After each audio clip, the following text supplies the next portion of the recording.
Hi hello నమస్తే welcome to విజయ మా ఊరు ఆడియో బుక్స్ ఛానల్. నేను విజయలక్ష్మిని. ఈరోజు మీకు వినిపించబోతున్న నవల మౌన రాగం నవల 8వ భాగం వింటారు.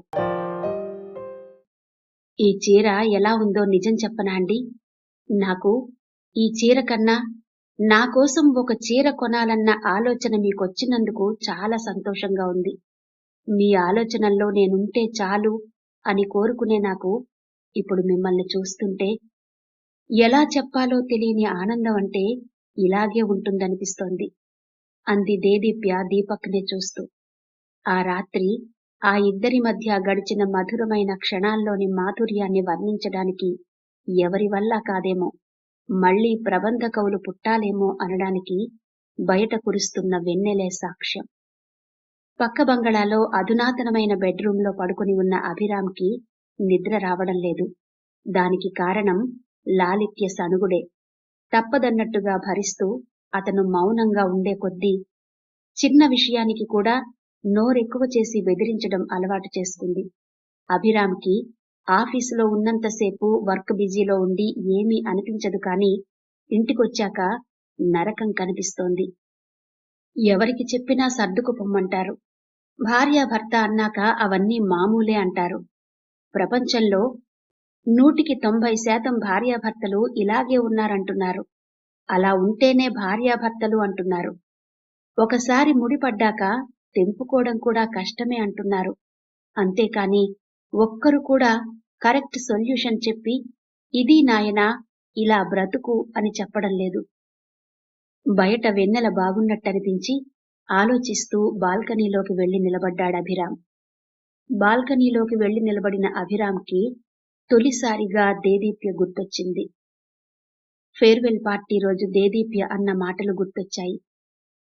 నేను మిమ్మల్ని ప్రేమిస్తున్నాను అభిరామ్, అన్నయ్యనడిగి నన్ను పెళ్లి చేసుకుంటారా అని అనడం ఇంకా తన చెవులకు వినిపిస్తున్నట్టే అనిపించింది. బాధగా తలపట్టుకున్నాడు. దేదీప్య దేదీప్య అంటూ అతని మనసు ఆక్రోశించింది. అర్ధరాత్రి దానింటి వైపు చూస్తూ అక్కడేం పని, రండి లోపలకు అంటూ గదిలో నుంచి బాల్కనీ వైపు చూస్తూ పిలిచింది లాలిత్య. పక్కన భర్త లేకుంటే నిద్ర పట్టదు లాలిత్యకి. అసలే దేదీప్యను చూసినప్పటి నుండి అనుమానం ఎక్కువై తిక్కగా ఉంది. అసూయతో మనసు రగిలిపోతోంది. తన భర్తను తనెలా కాపాడుకోవాలి, అంత శక్తి తనకు ఉందా అని మనసులో అనుకుంటూ మళ్లీ పిలిచింది. లాలిత్య పిలుపు కొలికేక కాకముందే లోపలికెళ్లడం మంచిదని లోపలికెళ్లాడు అభిరామ్. ఎవరికైనా భవిష్యత్తుపై ఆశ పెంచుకోవడమే ఆనందమైతే దేదీప్య గుర్తొచ్చినప్పటి నుండి అభిరామ్కి ఆనందంగా ఉంది. ఒకప్పుడేమీ అనిపించలేదు, కానీ ఇప్పుడామె మాటలు ఓ జ్ఞాపకంలా మారి మంచు పొరల గుండా ఉదయించే సూర్యునిలా, పున్నమి రాత్రి కుండపోతగా కురిసే వెన్నెల్లా, చిరునవ్వై పలకరించే తెల్ల గులాబీపై నిలిచిన మంచు బిందువుల్లా అనిపిస్తూ అతని కంటే ముందు మేల్కొని అతని తరువాత నిద్రపోతూ నిత్యం అతని వెంటే అతని ఆలోచనలతో కలిసిపోతున్నాయి. ఆ తలపుల్లో తడిసిపోతూ కాసింత వెచ్చదనం కోసం ఆమె ఊహల వాకిలిని తడుతూ తన రూపాన్ని ఆమె కళ్లలో నింపుకున్న ఆ క్షణాలను గుర్తు చేసుకుంటూ ఆ క్షణాలను తేనెల ఊటల, మల్లెల తోటల, వెన్నెల వాగులా భావిస్తూ లాలిత్యను తాకితే కస్సుమంటుందని నిండుగా దుప్పటి కప్పుకున్నాడు. మ్యారేజ్ డే కావడంతో ఆఫీసులో వర్క్ త్వరగా పూర్తి చేసుకుని ఇంటికెళ్లాడు దీపక్. రేపటి మీటింగ్ గుర్తుకు రావడంతో దానికి సంబంధించిన ఫైల్ని వెతుకుతూ అది కనిపించకపోవడంతో బీరువాలో ఉందేమోనని చూశాడు దీపక్. అప్పుడప్పుడు ఇంటికి తెచ్చిన ఫైల్స్ ని దేదీప్య బీరువాలో కూడా దాస్తుంది. ఫైల్ కన్నా ముందు దేదీప్య డైరీ కనిపించింది దీపక్కి. ఆ డైరీ మామూలుగా కనిపిస్తే పట్టించుకునేవాడు కాదుగాని చేయి తగిలి కింద పడడంతో దాన్ని తీద్దామని వంగాడు. అందులో నుంచి తొంగి చూస్తున్న దేదీప్య, అభిరామ్ల ఫోటోను చూసి షాక్ తిన్నాడు. అది మామూలు షాక్ కాదు, భూమి రెండుగా చీలి అందులోకి జారిపోతున్న ఫీలింగ్తో కూడిన షాక్. దేదీప్యకి డైరీ రాసే అలవాటుందా అనుకుంటూ ఆశ్చర్యంగా ఆ డైరీని చేతిలోకి తీసుకుని ఒక్కో పేజీని తిప్పుతూ అందులోని అక్షరాలని చదువుతూ నిలబడ్డాడు. నా మనసు పుస్తకం నిండా మీరే ఉన్నారు అభిరామ్. నేను నా బెడ్ మీద పడుకున్న ప్రతిసారి ఆ పుస్తకాన్ని నా గుండెల మీద పెట్టుకుని రిలాక్స్ అవుతున్నాను. రోజుకు ఎన్నోసార్లు దాన్ని విప్పి చూస్తున్నాను. అందులో ఉన్న కష్టమైన పదాలను అండర్లైన్ చేసి అర్థాలను వెతుక్కుంటున్నాను. కష్టమైన పదాలను సరళంగా మార్చుకుని మీతో గడపబోయే జీవితాన్ని అందంగా ఊహించుకుంటున్నాను. అందులో ప్రతి చాప్టర్లో ఒక గోల్ ఉంది. ప్రతి పేజీలో సంతోషం, సంతృప్తి, చిరునవ్వు కనిపిస్తున్నాయి. అటువంటి మీ సహచర్యం కోసం ఎప్పుడెప్పుడా అని ఎదురు చూస్తూ ప్రేమతో మీ దేదీప్య. ఆ వాక్యాల వెంట దీపక్ కళ్ళు పరిగెత్తుతున్నాయి. మధ్య మధ్యలో కళ్ళు తిరుగుతున్నాయి. తనని తను కంట్రోల్ చేసుకుంటూ తర్వాత పేజీలు తిప్పాడు. ఆ పేజీల నిండా అలాంటి వాక్యాలు చాలా ఉన్నాయి. ఆ వాక్యాలు అద్భుతమైన భావాలను బయటపెడుతున్నాయి. ప్రేమని ఇంత గొప్పగా వ్యక్తీకరించే కళ చాలా తక్కువ మందిలో ఉంటుంది. తమకు ప్రేరణ కలిగించే వారి పట్ల అనుభూతి చెంది మనసు ప్రవాహంలో మునకలేస్తూ వ్రాసుకునే అద్భుత వాక్యాలివి. ఇంత భావుకత ఉందా దేదీప్యలో?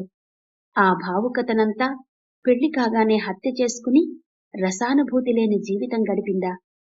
అభిరామ్ ఆమె మనసుని ఇంతగా స్పందింపచేశాడా?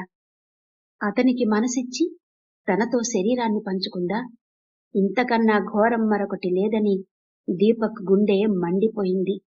అతని కళ్ళకి ఒకరోజు అర్ధరాత్రి బాల్కనీలో అభిరామ్ ఉంటే దేదీప్య క్రింద నిలబడి ఉండడం, ఆ తరువాత ఒకరోజు అభిరామ్ బైక్ మీద దేదీప్య ఎక్కి రావడం కనిపించి తట్టుకోలేని బాధతో నరనరం మెలిపెట్టాయి. మ్యారేజ్ డే అని చెప్పి సుభాష్ చంద్ర దగ్గర పర్మిషన్ తీసుకుని దేదీప్య త్వరగా ఇంటికెళ్లి భర్త తెచ్చిన చీర కట్టుకుని భర్తను సంతోషపెట్టాలనుకుంది. పత్రికాఫీసు నుండి ముందుగా బయలుదేరి ఇంటికెళ్ళింది. చెప్పులిప్పుతున్న దేదీప్య భుజంపై చెయ్యి వేసి ఇటు తిప్పుతూ చెంప మీద చెళ్ళుమనేలా కొట్టాడు దీపక్. ఆ దెబ్బకి దేదీప్య కళ్లల్లో నీళ్లు తిరిగాయి.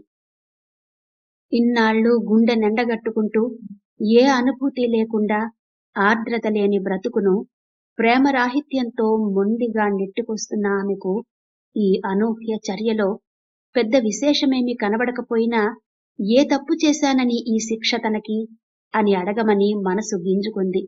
కాని ఆమె గొంతు పెగల్లేదు. అలాగే చూస్తూ నిలబడింది. నువ్వు నన్ను మోసం చేశావు అన్నాడు. నేను నిన్ను కొట్టడానికి కారణం అదే అన్నట్టుగా. నేనా అంటూ నెమ్మదిగా నోరు విప్పింది.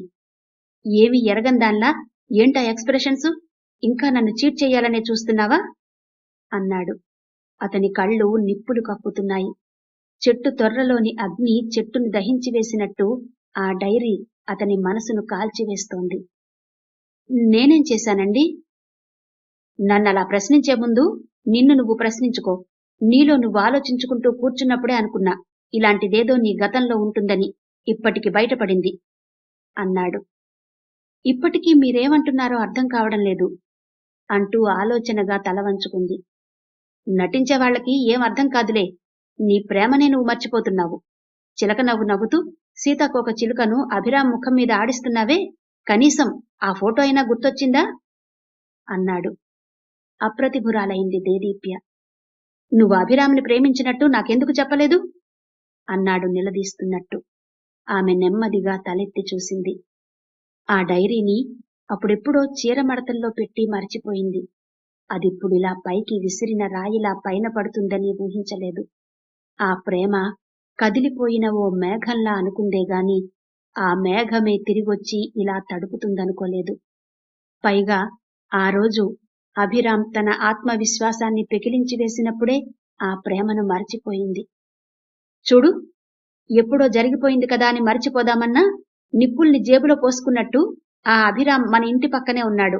నాకంత విశాల హృదయం లేదు మిమ్మల్నిలా చూస్తూ భరించడానికి అని ఆవేశంగా అన్నాడు దీపక్. మాట్లాడలేదు దేదీప్య. అతనెప్పుడు కిటికీలో నుంచి బయటకు చూసినా అతని కళ్ళకి మురికి గుంట తప్ప నక్షత్రాలు కనిపించవు. గులాబీకున్న ముళ్ళు తప్ప గులాబీ కనిపించదు. ఇప్పుడు కూడా అప్పుడెప్పుడో దేదీప్య తన డైరీలో రాసుకున్న కవితలు తప్ప పరిపూర్ణమైన వ్యక్తిత్వం కల దేదీప్య కనిపించడం లేదు. అయినా నీ ఎంగిలి మనసు పంచుకోవలసిన కర్మ నాకేంటి? పొద్దున లేచి నీలాంటి వాళ్ల ముఖం చూసినా తప్పే అంటూ ఇదే ఆఖరు అన్నట్టుగా ఇంట్లో నుంచి వెళ్లిపోయాడు దీపక్. మనిషికి ఏ వయస్సులో ఉండే ఆలోచనలు ఆ వయస్సులో ఉంటాయి. ఏ ఆలోచన శాశ్వతం కాదు. కాని పెళ్లికి ముందు కాదు కదా, గత జన్మలో కూడా తననే ప్రేమించాలన్న దృక్పథంలో కొట్టుకుంటున్న దీపక్. నవ్వాలని ప్రయత్నిస్తే కన్నీళ్లొచ్చాయి దేదీప్యకి. కన్నీళ్లతో తడిసిన ఆమె కళ్ళకి వెళ్లిపోతున్న దీపక్ మసకబారాడు. దీపక్ అరిచే అరుపులు అభిరామ్కి వినిపిస్తున్నాయి. కాని విషయం అర్థం కాలేదు. లాలిత్యకు దీపక్కు పెద్ద తేడా లేదని మనసులోనే అనుకున్నాడు అభిరామ్. దీపక్ ఇంటికి రాకపోవడంతో ఒంటరితనం ఎక్కువైంది దేదీప్యకి. చుట్టుపక్కల వాళ్లు దీపక్ గురించి అడుగుతుంటే ఏదో ఒకటి చెప్పి దాటేస్తోంది. ఆమె ఎప్పుడైనా ఎంత బిజీగా ఉన్నా ఇరుగు పొరుగు వాళ్లతో మంచి రిలేషన్ మెయింటైన్ చేస్తుంది. వాకిలి ఊడుస్తూనో, కళ్ళాపి చల్లుతూనో, మొక్కలకి నీళ్లు పోస్తూనో వాళ్ల యోగక్షేమాలు తెలుసుకుంటూ మార్నింగ్ పేపర్ లాగా మార్నింగ్ విషెస్ చెప్తుంటుంది. ఇప్పుడు దీపక్ ఇంటికి రాకపోవడంతో ఆమె పలకరించినా వాళ్లు ముఖం తిప్పేసుకునే స్థితికొచ్చారు. వాళ్లలా ఉండడం వల్లనో, లేక దీపక్తో కలిసి బ్రతకడం అలవాటైనందువల్లనో తెలీదు కాని క్షణమొక యుగంలా మారి ఒంటరితనం మొండి బాకై ఆమె గుండెను పొడుస్తోంది. ఆ బాధతో నలిగిపోతూ నిత్యం కళకళలాడే ఆమె సౌందర్యపు నేత్రాలు వెలవెలపోతున్నాయి. తన భర్త ఎప్పటికైనా మారి తనకి స్వర్గాన్ని తలపింపచేస్తాడనుకుంది. అమాయకమే అయినా అసలు స్వర్గమన్నదే లేదని తెలుసుకోవడమే ఇప్పుడు నరకంగా ఉంది. కాని ఆమె నాటుకున్న మొక్కలు మాత్రం ఆమె ఎప్పుడు బయటకొస్తే అప్పుడు నీకు తోడుగా మేమున్నాం, నీ వేదన మాకు పంచవా అన్నట్టు ఆమెనే చూస్తుంటాయి. రోజులు గడుస్తున్నాయి. ఎన్నిసార్లు కాల్ చేసినా దీపక్ కట్ చేస్తున్నాడు. ఇక ఉండబట్టలేక నేరుగా అతను పనిచేస్తున్న ఆఫీసుకు వెళ్ళింది దేదీప్య. దీపక్ పనిచేస్తున్న ఆఫీసులో కావ్యను చూసి షాక్ తింది దేదీప్య. షాక్లో నుంచి తేరుకుని ఆశ్చర్యంగా ఉందే, కావ్య ఇక్కడుందేంటి అని మనసులో అనుకుంటూ కావ్య దగ్గరికి వెళ్ళింది. కావ్య పిలిచింది దేదీప్య. తల తిప్పి దేదీప్యను చూసింది కావ్య. దేదీప్య నువ్వా అంటూ ఆనందంగా కుర్చీలో నుంచి లేచి దేదీప్యను చుట్టేసింది కావ్య. ఎంతకాలమైంది కావ్య నిన్ను చూసి అంది దేదీప్య. సంవత్సరమేగా అంది పొడిగా దేదీప్యను తన పక్కన కూర్చోబెట్టుకుంటూ. నీకింకా పెళ్లి కాలేదుగా, అలాగే అనిపిస్తుంది అంది దేదీప్య సన్నగా నవ్వుతూ. ఆ నవ్వు ఏదోగా ఉంది. ఎంత నవ్వాలని ప్రయత్నించినా నవ్వు ఆమె దగ్గరికి రావాలంటేనే మొరాయిస్తోంది. లంచ్ టైం కావడంతో పక్క సీట్లలో ఉండే కొలీగ్స్ ఎవరూ లేరు. వైజాగ్లో ఉండి కూడా అడ్రస్ తెలియక నిన్ను కలుసుకోలేకపోయాను. ఇప్పుడు నువ్వేం చేస్తున్నావు అంది కావ్య. పత్రికాఫీసులో పనిచేస్తున్నాను కావ్య. మీ ఆఫీసులో పనిచేస్తున్న దీపక్ నా భర్త అంది దేదీప్య. పెళ్లికి రాలేదు కాబట్టి దేదీప్య భర్త దీపక్ అని కావ్యకు తెలీదు. వాట్ అంటూ అదిరిపడింది కావ్య. ఎన్ని జోకులేసినా నవ్వని దీపక్ దేదీప్య భర్త? ఆశ్చర్యపోతూ అలాగే చూసింది కావ్య. మాట్లాడవేం కావ్య? ఉండవే, నాకేం అర్థం కావడం లేదు. అవును, నిజంగా దీపక్ నీ భర్తేనా అంది మళ్లీ చెవిదాకా వంగి. కాక నీ భర్త అనుకున్నావా అంది జోవియల్గా. దడుసుకున్న దానిలా కుడి చేతిని వెనక్కి పోనిచ్చి వీపు మీద కొట్టుకుంది కావ్య.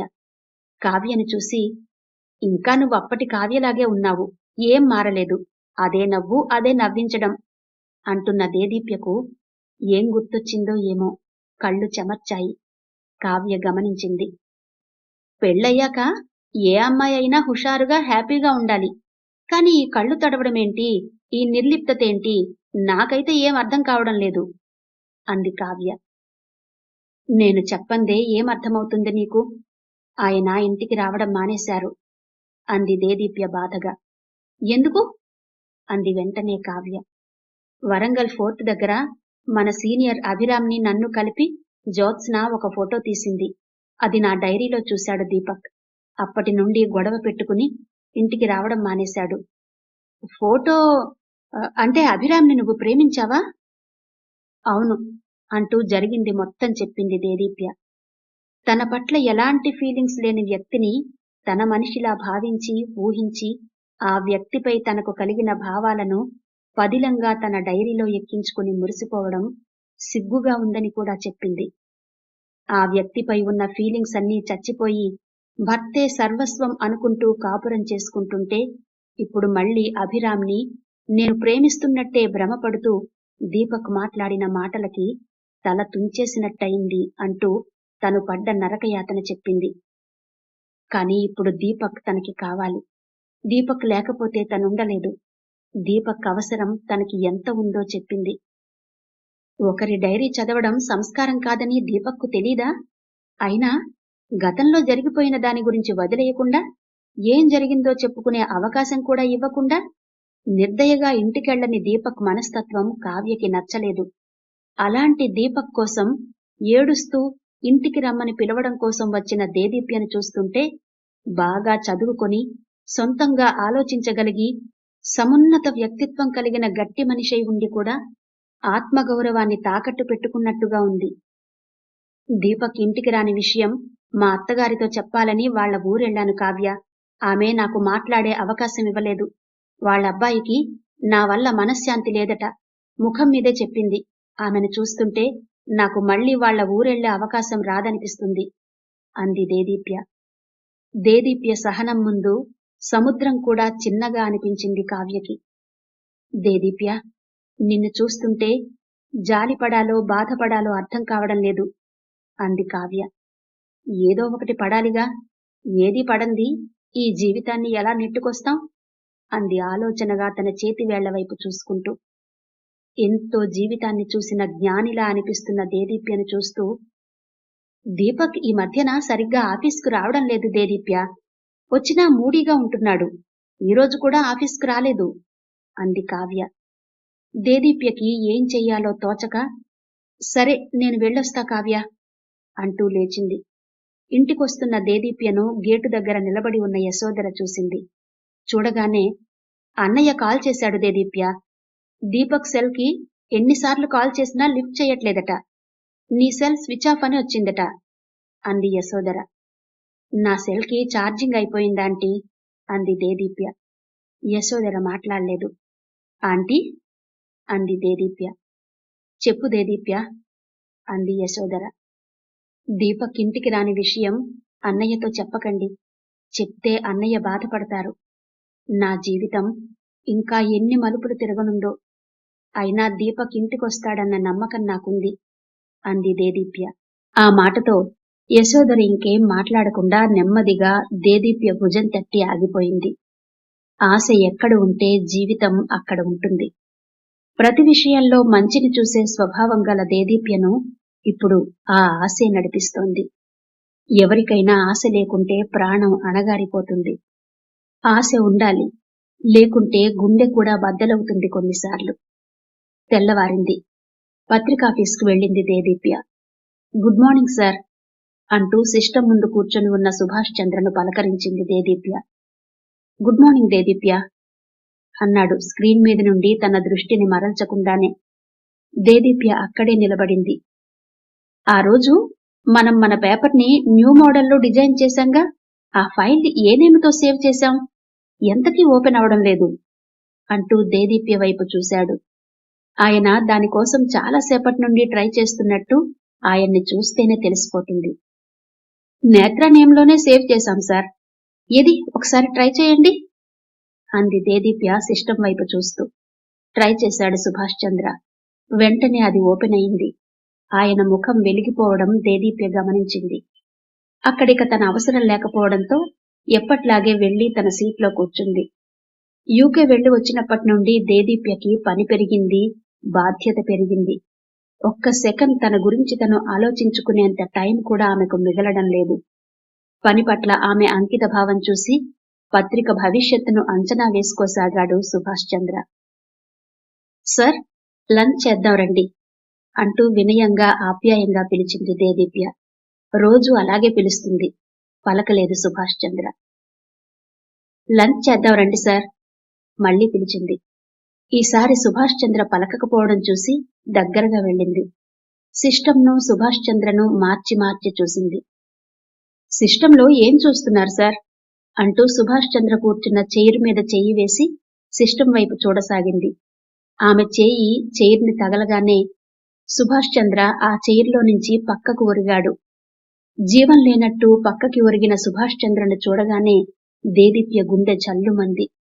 ఊహించని విధంగా ఆ గుండె వేగంగా కొట్టుకుంది.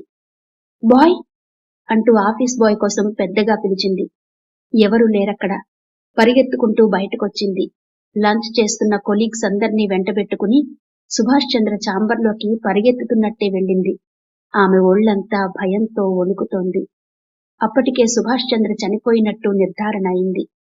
కొలీగ్స్ అంతా బాధపడుతూ ఆయన్ని ఇంటికి చేర్చారు. సుభాష్ చంద్ర ఎలా చనిపోయాడో అర్థం కాక కొందరు, హార్ట్అటాక్ అయి ఉంటుందేమోనని కొందరు రకరకాలుగా చెప్పుకుంటున్నారు. సుభాష్ చంద్రను ఇంటికి చేర్చిన మరుక్షణమే అప్పుల వాళ్ళొచ్చి ఆయన ఇంటి చుట్టూ నిలబడ్డారు. సిటీలో బాగా డబ్బున్న సేట్లు, ఫైనాన్స్ కంపెనీ వాళ్ళు వచ్చి ఇంట్లో కూర్చున్నారు. అది గమనించి సుభాష్ చంద్ర భార్య స్పృహ కోల్పోయింది. అక్కడి వాతావరణం చూస్తుంటే ఏం చెయ్యాలో తోచడం లేదు దేదీప్యకి. సుభాష్ చంద్ర శవాన్ని చూస్తుంటే ఆమె గుండె పగిలిపోయేలా ఉంది. మనిషి లక్ష్యాలని, గమ్యాలని, భవిష్యత్తు ప్రణాళికలని, ఇంకా ఎత్తుకు ఎదగాలని ఆశిస్తాడు. కాని చావు గురించి ఆలోచిస్తే ప్రణాళికలనేవి ఇంత పటిష్టంగా ఉండవు. కాని సుభాష్ చంద్ర ఈ అప్పులెందుకు చేసినట్టు? ఆయనకు ఒకే ఒక్క అమ్మాయి ఉంది. అది అమెరికాలో. సుభాష్ చంద్ర అంత్యక్రియలు ముగిసేంత వరకు దేదీప్య అక్కడే ఉంది. సుభాష్ చంద్ర గారి అమ్మాయి తండ్రిని ఆఖరు చూపు చూడడానికి ఏదో ఫార్మాలిటీగా వచ్చినట్టు వచ్చింది. ఏడ్చే ఓపిక కూడా లేని దానిలా 2 కన్నీటి చుక్కలు బలవంతంగా కార్చింది. ఇక ఇండియాతో సంబంధం లేని దానిలా వెంటనే అమెరికా వెళ్లిపోయింది. సుభాష్ చంద్ర మరణం దేదీప్యకి పెద్ద షాక్ అయింది. దేదీప్యను ఎలా ఓదార్చాలో అర్థం కాలేదు యశోదరకు. ఆ స్థితిలో ఆమెను ఒంటరిగా వదిలేయలేక తన ఇంటికి తీసుకొచ్చుకుంది. ఆ రాత్రికి తన గదిలోనే పడుకోబెట్టుకుంది. దేదీప్యలోని నిరాసక్తత చూస్తుంటే సుభాష్ చంద్ర చావు ఆమె మీద ఎంత ప్రభావం చూపిందో అర్థమవుతోంది. ఏ భావం లేని ఆమె ముఖం చూస్తుంటే యశోదరకు భయమేస్తోంది. స్నేహితుని మరణం రాజశేఖరాన్ని దిగ్భ్రాంతికి గురిచేసింది. పరిస్థితి మొత్తం అర్థమైనా అత్తగారు దేదీప్యను ఇంటికి తీసుకొచ్చి తన గదిలో పడుకోబెట్టుకోవడం లాలిత్య జీర్ణం చేసుకోలేకపోతోంది. కోపంతో ఊగిపోతోంది. అవకాశం దొరికితే మాటలతో గాయపరచాలని ఎదురు చూస్తోంది. సుభాష్ చంద్రను తలచుకొని కళ్ళ నీళ్లు పెట్టుకుంటున్న దేదీప్య చేత బలవంతంగా అన్నం తినిపించలేకపోతోంది యశోదర. ఆమెను ఆ బాధ నుండి బయటపడేలా చెయ్యాలని ఎంత చేసినా దేదీప్యలో మార్పు రావడం లేదు. దేదీప్య, పోయిన వాళ్ళు తిరిగి రారు. నువ్వెంత బాధపడ్డా, అన్నం నీళ్లు మానేసినా సుభాష్ చంద్ర తిరిగి రాడు అంది యశోదర దేదీప్య బాధ చూడలేక. ఆయన చనిపోయారంటే ఇప్పటికీ నమ్మలేకపోతున్నానాంటీ. ఒక సాధారణ గృహిణిగా ఉన్న నన్ను తీర్చిదిద్ది ఎంతో ఎత్తుకు ఎదిగేలా చేశారు. ఇప్పుడు నా రెక్కలు దారి మధ్యలోనే విరిగిపోయాయి అంది దేదీప్య. నిజమే, దీపక్, భ్రమరాంబిక దేదీప్య విషయంలో ఎంత నిర్దయగా ప్రవర్తించారో యశోదరకు తెలియంది కాదు. ఆ టైంలోనే సుభాష్ చంద్ర అండ, ఆదరణ, ఓదార్పు దేదీప్యకి దొరికాయి. ఇప్పుడవి కరువవడం దేదీప్య దురదృష్టం. దీపక్ నన్ను కొట్టలేదు, మా అత్తగారు నా నెత్తిన కిరోసిన్ పొయ్యలేదు. కాని నాలో ఉండే సున్నితత్వం వాళ్ల మాటలతో, ప్రవర్తనతో నలిగిపోయింది. ఒక్కరోజు కూడా వాళ్ల నుండి నాకు ఓదార్పు కాని, సుఖం కాని దొరకలేదు. ఆర్థిక భద్రత అందలేదు.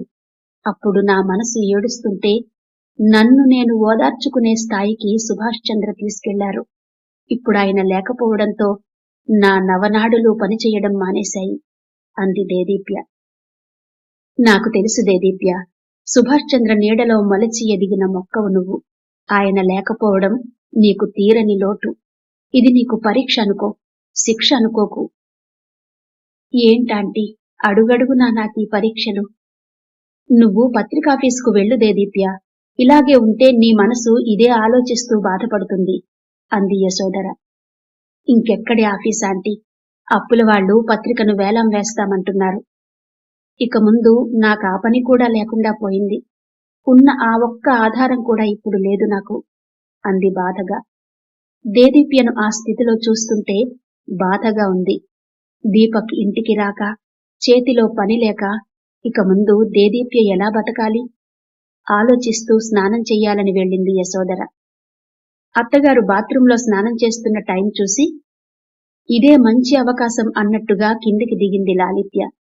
హాల్లో అటూ ఇటూ తిరుగుతూ దేదీప్యకి మాత్రమే వినిపించేలా గొంతు తగ్గించి, కదలకుండా ఇక్కడే తిష్ట వెయ్యాలనుకుంటున్నావా? ఏదైనా అనాథాశ్రమం చూసుకోరాదు? నీలాంటి వాళ్ల పుణ్యమా అని మాలాంటి వాళ్లం కాపురాలు చేసుకోలేకపోతున్నాం. మా మగవాళ్ల మనసులెక్కడ మారిపోతాయోనని భయంతో చచ్చిపోతున్నాం. ఏ టైంలో ఏం జరుగుతుందో అన్నట్టు ఒక టైం ఉన్నట్టు ఒక టైం ఉండదుగా అంది. ఉలిక్కిపడి చూసింది దేదీప్య. మంచు పర్వతంలాంటి యశోధర ఔదార్యం నీడలో తలదాచుకుని ఉన్న దేదీప్యను గులకరాయిలాంటి లాలిత్య మాటలు గురిచూసి కొట్టాయి. ప్రాణం చచ్చిపోయేలా అయింది. దేవుడు తనకిలాంటి రాత రాశాడేంటి? అయినా తనేంటి వీళ్ల ఇంట్లో తలదాచుకోవడం? ఇప్పుడే ఇక్కడి నుంచి వెళ్లిపోవాలి అని మనసులో అనుకుంది. వెంటనే యశోధర ఆంటీ ఆదరణ గుర్తొచ్చి ఆమె వచ్చే వరకు ఆగాలనుకుంది. కాని ఆగితే ఆమె వెళ్లనివ్వదు. కోడలితో గొడవ పెట్టుకుంటుంది. తన వల్ల వాళ్ల మధ్యన వాదన పుట్టడం వినడానికి అసహ్యంగా ఉంటుంది అని అనుకుని వెంటనే లేచి తన ఇంటికి వెళ్ళింది దేదీప్య. యశోధర బాత్రూంలో నుంచి బయటకు రాగానే దేదీప్య కోసం చూస్తూ దేదీప్య అంటూ పిలిచింది. దేదీప్య కనిపించకపోవడంతో ఆశ్చర్యంగా అనిపించి లాలిత్యను పిలిచింది. ఏంటి అంటూ వచ్చింది లాలిత్య. దేదీప్యను నువ్వేమైనా అన్నావా అంది యశోధర. కోడలి వైపు ఒక రకంగా చూసిందామె.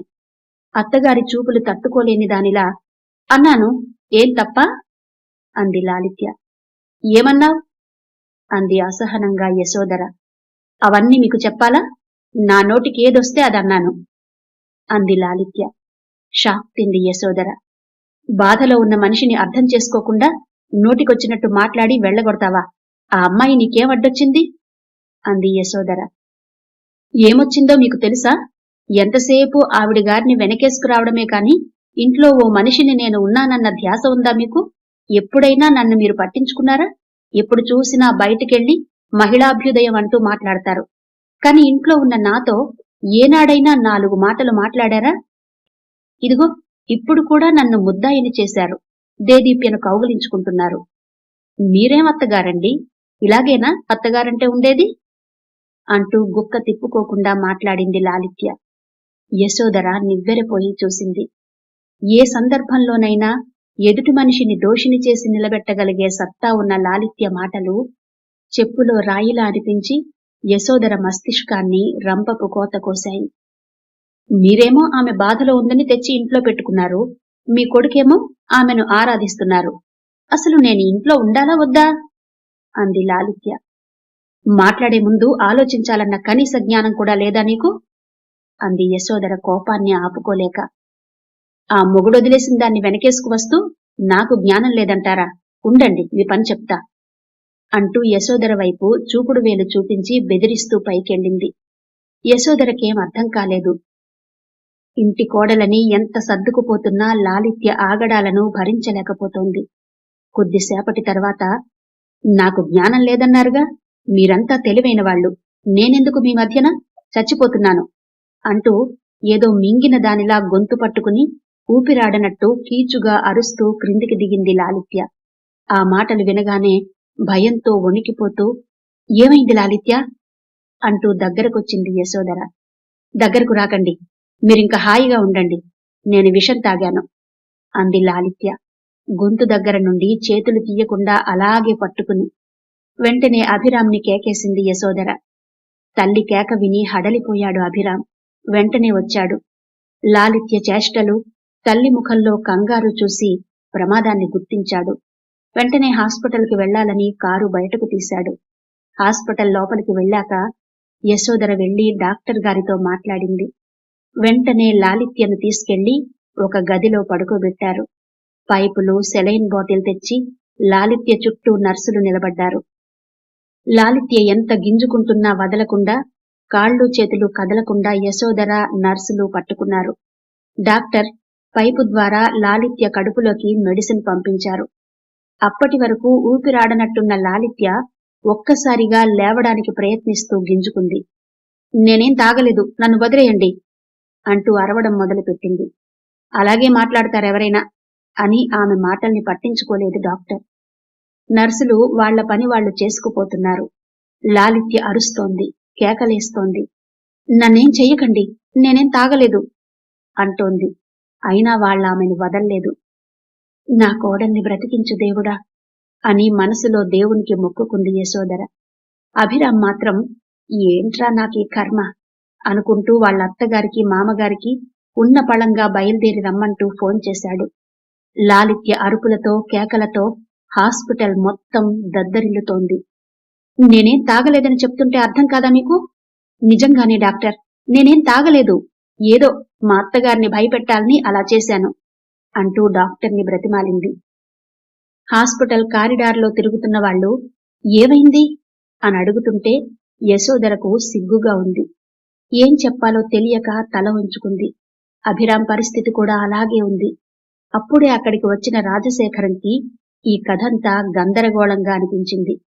లాలిత్యకి పేగులు కదిలిపోయేలా కక్కించారు. అప్పటికి ఆమె ఏమీ మింగలేదని నిర్ధారణ అయింది. లాలిత్యకి పేగుల నొప్పి మిగిలింది. బెడ్ మీద పడుకుని అటూ ఇటూ చూస్తోంది. సెలైన్ బాటిల్ అలాగే కంటిన్యూ అవుతోంది. యశోధరను చూసి, మీ కోడలి ప్రాణానికేం భయం లేదు అంటూ డాక్టర్ గారు ఆ గదిలో నుంచి వెళ్లిపోయారు.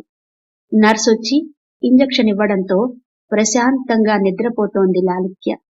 లాలిత్య వాళ్ల అమ్మా నాన్న కారులో వచ్చి హాస్పిటల్ ముందు దిగారు. అభిరామ్కి వాళ్లని చూడగానే పట్టరాని కోపం వచ్చింది.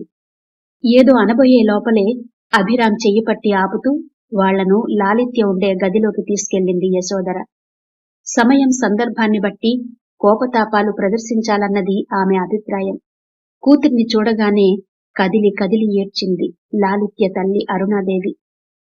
లాలిత్య ఏం మింగలేదురా, ఊరికే భయపెట్టాలని అలా చేసిందట. డాక్టర్ గారు ఇప్పుడే చెప్పారు, ఇంజెక్షన్ ఇవ్వగానే నిద్రపోతుంది అన్నాడు లాలిత్య తండ్రికి ధైర్యం చెబుతూ రాజశేఖరం. లాలిత్య తండ్రి తనకి ప్రాణ స్నేహితుడు కావడంతో అంతకన్నా ఏమీ అనలేకపోయాడు రాజశేఖరం. కొన్ని గంటలు గడిచాక లాలిత్యను హాస్పిటల్ నుండి ఇంటికి తీసుకెళ్లారు. ఇంటికి వెళ్లగానే లాలిత్యకి జ్యూస్ తాగించి పడుకోబెట్టారు. అరుణాదేవి హాల్లోకి రాగానే అభిరామ్ వెళ్లి ఆమెను కలిశాడు. చూశారుగా మీ అమ్మ ఎలా చేసిందో, ఇలా మీ కూతురు చేసుకునే వెధవ పనులన్నింటికీ నేను రెస్పాన్సిబిలిటీగా ఉండలేను. ఇప్పుడే మీ అమ్మాయిని తీసుకెళ్ళండి. ఇక్కడే ఉంటే ఇంకా ఏమైనా జరగొచ్చు. ఇవాళేం జరగలేదు కాబట్టి సరిపోయింది. ఎక్కడైనా భర్త అత్తగారు కోడల్ని హింస పెడతారని వింటాం, కానీ ఇక్కడంతా రివర్స్ లో ఉంది. మీ కూతురు రోజుకి ఎన్నిసార్లు గొడవ చేస్తుందో మీకు తెలియదు. అందుకే నాకు విడాకులు కావాలి అన్నాడు అభిరామ్. అరుణాదేవి కళ్లల్లో నీళ్లొచ్చాయి. ఆమె కళ్లల్లో నీళ్లు చూడగానే అభిరామ్ మాటలు ఆగిపోయాయి. అక్కడే ఉన్న యశోధర అరుణాదేవి వైపు చూసింది. వదినగారు, మా వారి ప్రాణ స్నేహితుని కూతురు కదా అని మీ అమ్మాయి గురించి పెళ్లికి ముందు ఎంక్వైరీ చెయ్యలేదు. కాని పెళ్ళయ్యాక మేమనుకున్నట్టుగా మీ అమ్మాయి లేదు. ఇంట్లో రోజు మీ అమ్మాయి చేసే పనులు చూసి ఆశ్చర్యపోతున్నాం. తల పట్టుకుని కూర్చుంటున్నాం. ఈరోజు హాస్పిటల్లో తల కొట్టేసినట్టుగా అయింది. అందుకే అభిరామ్ అలా మాట్లాడాడు. వాడు పడుతున్న ఇబ్బందిని మీరు కూడా అర్థం చేసుకోవాలి. ఎందుకలా మాట్లాడాడో ఆలోచించాలి. మా ఉద్దేశ్యం మిమ్మల్ని బాధ పెట్టడం కాదు. మేము ఎన్ని రోజులు ఇలా బాధపడాలి, ఎన్ని రోజులు ఇలా భయపడుతూ ఉండాలి అంది యశోధర. ఏదో చెప్పాలని నోరు విప్పబోయి ఆగిపోయింది అరుణాదేవి. తల వంచుకుని నిలబడింది. ఇన్ని రోజులు స్నేహితుని కూతుర్ని కోడలిగా చేసుకుని ఇలా చెయ్యొచ్చా అని అందరూ అనుకుంటారని మాలో మేమే ఎవరికి వాళ్ళం సర్దుకుపోతున్నాం. మీ అమ్మాయి మాకు చూపించే నరకాన్ని ఏ రోజు ఎవరితోనూ చెప్పుకోలేదు. మారుతుందని ఆశపడ్డాం, కాని ఇక మారదు, ఆ నమ్మకం మాకు లేదు అంది యశోధర. అరుణాదేవి మౌనంగా ఆలోచిస్తోంది. వదినగారు, మీకు తెలుసో లేదో, మా అబ్బాయి మీ అమ్మాయితో ఏ రోజు సుఖపడలేదు. ఈ విషయంలో అభిరామ్ చాలా అసంతృప్తితో ఉన్నాడు. అది నేను రోజూ గమనిస్తూనే ఉన్నాను. ఇప్పుడు చెప్పండి, అభిరామ్ అన్న మాటల్లో న్యాయం ఉందా లేదా? అంది యశోధర. ఇక ఈ కథను ఇక్కడితో ఆపుదామండి. మిగిలిన కథను 9వ భాగంలో వినిపిస్తాను.